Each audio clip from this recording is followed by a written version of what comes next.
I'll tell you something. You're gonna have a rude awakening. There's the ones that don't want to work and they think, well, I'm gonna travel the rest of my life and everything else. A little tidbit. Here's a little tidbit. It's the Moab Desert, Utah to Vegas. So this little tidbit, what it's like, is people have some of a reality, in their own reality, in their own world, on wow, that's what it's like to drive through Moab Desert. And they have a little tidbit being, well, 50-minute cities where they live.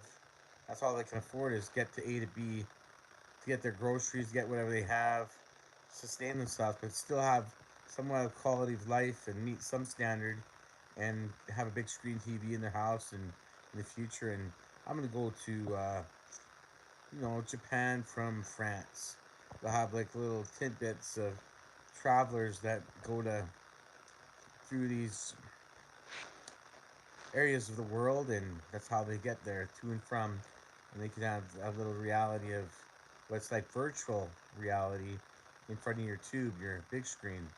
So if it's from France to Hong Kong, or but not even that, it'd be more designated, more like France Riviera to Italy, Milano, or Switzerland to Zurich, Switzerland, or Zurich, Switzerland to Milano or Venetia, and they get to see what it's like from from A to B in those um, two origins of travel, and to know the reality of the duration of that travel and see what it's like virtually, because you can't afford to even go anywhere because the price of fuel and everything else adds up, and the stress that comes with traveling and everything else in the future, and the stress and the expense of um, you know rates of consumption, how much you eat, and based on habits and everything, surveillance. When it comes to facial recognition, they'll know who you are, where you're going, your background, everything about you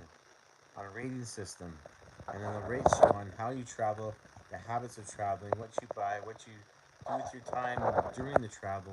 Everything will be on a rating system, and they'll rate you by star point or whatever else, and um, you'll either receive privileges or you won't receive privileges on what you do with your time in this one world order, the new world order, a new brave world. Not saying it's going to be a hopeless world, but a more governed world of social governance and world economic focus on well um, our plans in the forum. And that comes with everyone that's in it, the elite groups and everything else that's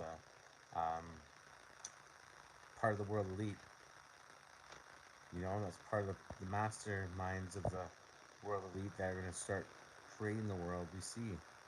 I mean, they're a day ahead, 2 days ahead in Asia and other parts of the world.